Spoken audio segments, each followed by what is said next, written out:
دوستو بگ سوچوں میں خوش آمدید۔ 5 دسمبر 2019 کو کینیڈا کے ہاؤس آف کامن کے اسپیکر کے لیے اینتھونی روٹا کا انتخاب کیا گیا۔ وزیر اعظم جسٹن ٹریڈو اور اپوزیشن لیڈر اینڈریو شیر نے اسپیکر اینتھونی روٹا کو دونوں بازوؤں سے پکڑ کر کھینچتے ہوئے ان کی سیٹ پر بٹھایا۔ اسی طرح کے مناظر 4 نومبر 2019 کو برطانیہ کی پارلیمنٹ میں بھی دیکھے گئے، جب سر لنڈسے ہال کو اسپیکر منتخب ہونے کے بعد کھینچ کر ان کی کرسی تک لایا گیا۔ دنیا کی قدیم ترین جمہوریت کے نو منتخب اسپیکر کو اسمبلی کے فلور پر اس طرح کھینچنا بظاہر بہت عجیب سا لگتا ہے، لیکن اس کی وجہ نہایت دلچسپ ہے۔ دوستو، دنیا بھر میں اسپیکر کے عہدے کی تاریخ، پاکستان میں اسپیکر قومی اسمبلی کی اہمیت، مشرقی پاکستان کی اسمبلی میں ایک ڈپٹی اسپیکر کی اسمبلی میں ہلاکت، اور کینیڈا اور برطانیہ کی پارلیمنٹ میں اسپیکر کو کھینچتے ہوئے سیٹ پر بٹھانے کا دلچسپ واقعہ کیا ہے اور اس کی وجہ کیا ہے، آج کی اس ویڈیو میں یہی ہمارا موضوع ہے۔ اسپیکر کا عہدہ تاریخی اہمیت کا حامل ہے۔ قرون وسطیٰ یعنی مڈل ایجز میں اسپیکر کا کام پارلیمنٹ کے مطالبات اور شکایات کو بادشاہ تک پہنچانا ہوتا تھا۔ یہ بظاہر آسان لگنے والا کام انتہائی مشکل اور خطرے سے بھرپور تھا، کیونکہ بادشاہ کے پاس لامحدود اختیارات ہوتے تھے۔ اس لیے اسپیکر کی طرف سے کوئی ایسی شکایت یا مطالبہ جو بادشاہ کو ناگوار گزرے، اس کی زندگی کے خاتمے کا سبب بھی بن سکتا تھا۔ ایک اندازے کے مطابق 14ویں اور 15ویں صدی کے اوائل میں مختلف سلطنتوں میں کم و بیش 7 اسپیکرز کو بادشاہ کی ناراضگی کے سبب اپنی جان سے ہاتھ دھونے پڑے۔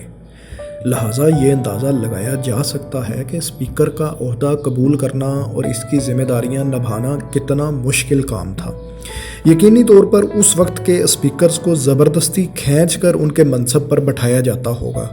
یہی وجہ ہے کہ کئی صدیاں گزرنے کے بعد آج بھی علامتی طور پر کچھ ممالک میں اسپیکر کو بازوؤں سے پکڑ کر اس کی کرسی کی جانب کھینچا جاتا ہے، اور اس کے ذریعے یہ احساس دلایا جاتا ہے کہ یہ منصب کتنا مشکل اور ذمہ داریوں سے بھرپور ہے۔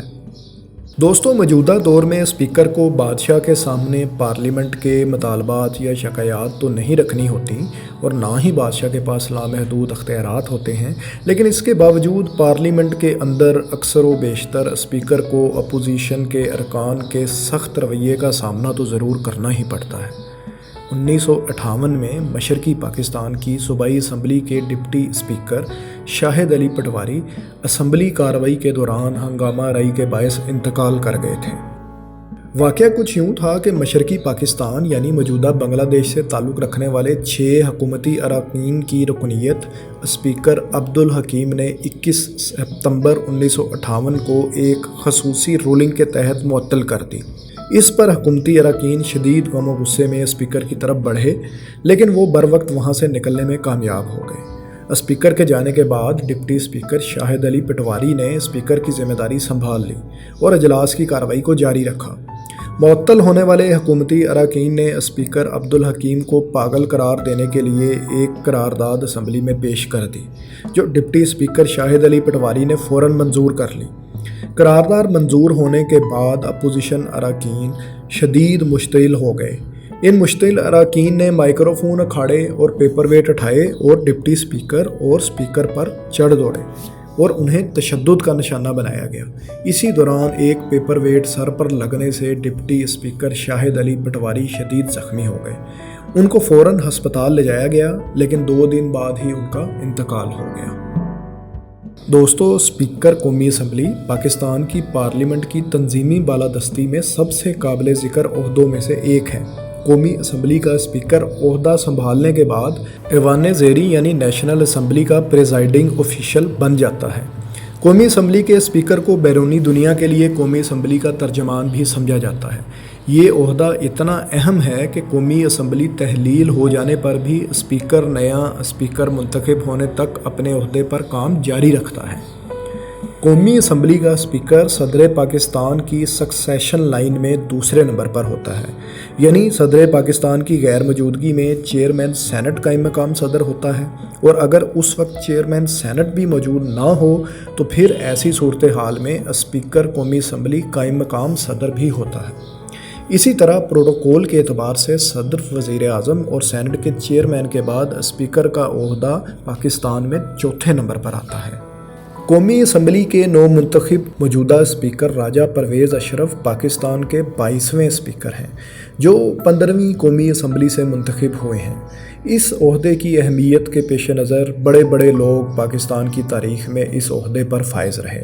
ان میں قابل ذکر نام قائد اعظم محمد علی جناح، جو کہ پریزائڈنگ آفیسر تھے، اور ان کے بعد مولوی تمیز الدین، ذوالفقار علی بھٹو، ملک معراج خالد، یوسف رضا گیلانی اور سید فخر امام جیسے قابل ذکر افراد اس عہدے پر کام کرتے رہے۔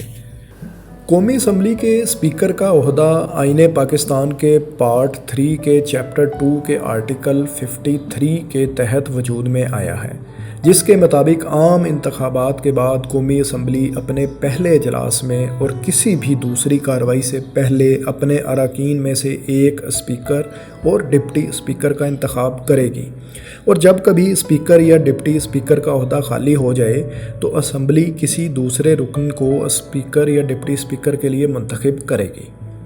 دوستو، اسپیکر قومی اسمبلی کے پاس براہ راست اتنے اختیارات تو نہیں ہوتے، لیکن کسٹوڈین آف دا ہاؤس ہونے کے ناطے یہ عہدہ انتہائی اہمیت کا حامل ہوتا ہے، کیونکہ اسپیکر قومی اسمبلی کے ہر اجلاس کی صدارت کرتا ہے، لہذا اسمبلی کی کارروائی اسی کے اختیار میں ہوتی ہے۔ رولز کے مطابق اسمبلی کا نظم و ضبط برقرار رکھنا اسپیکر کی ذمہ داری ہے، اور اسے اپنے فیصلوں کو نافذ کرنے کے لیے تمام ضروری اختیارات بھی حاصل ہوتے ہیں۔ اسمبلی میں پیش ہونے والے تمام نکات کا فیصلہ بھی اسپیکر ہی کرتا ہے۔ آئین کے آرٹیکل 69 کے مطابق پارلیمنٹ کی کسی بھی کارروائی کے طریقہ کار یا کسی بے ضابطگی کی بنیاد پر سوال نہیں اٹھایا جا سکتا، لہٰذا ایک طرح سے اسمبلی کی کارروائی اور اس حوالے سے اسپیکر کی رولنگز ان چیلنجیبل ہیں۔ لیکن ہماری تاریخ میں ایسی مثالیں موجود ہیں جب اسپیکر کی رولنگ کو عدالت نے کالعدم قرار دیا۔ حال ہی میں ڈپٹی اسپیکر قاسم سوری نے وزیر اعظم عمران خان کے خلاف پیش ہونے والی عدم اعتماد کی تحریک کو آئین کے آرٹیکل 5 کے تحت ڈسمس کر دیا تھا۔ اسپیکر کی اس رولنگ کو سپریم کورٹ نے کالعدم قرار دے دیا تھا۔